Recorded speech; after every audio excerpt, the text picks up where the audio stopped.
করছেন, মৌলানা তারেক সাহেব আরো বেশি মামলাটি করেছেন, এমন ভাবে তাদেরকে অত্যাচার করা হয়েছে যে জেলখানায় তারা মৃত্যুবরণ করেছে।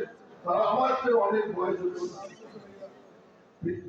প্রিয় বন্ধুগণ, যখন আমরা আমাদেরকে 1978 সালে ফাঁসি দেওয়া হইল, ফাঁসির আদেশ দেওয়া হইল, সেই ফাঁসির আদেশ দেওয়ার পরে কন্ডেম সেলে আমাদেরকে রাখা। কন্ডেম সেল সম্পর্কে আপনাদের ধারণা আছে কিনা জানি না। কন্ডেম সেলে রাখা হয়েছিল।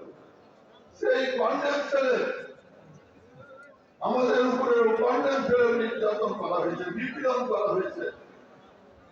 দীর্ঘ 6 বছর একদিন রাত্রে দেখেছি আমার পাশের রুম, তার পাশের রুম থেকে মানুষকে নিয়ে ফাঁসির আকাশকে ঝুলানো হচ্ছে। তখন আমাদের অন্তরটা কি মন করেছে আপনারা নিজেরাও করতে পারেন। প্রিয় বন্ধুগণ,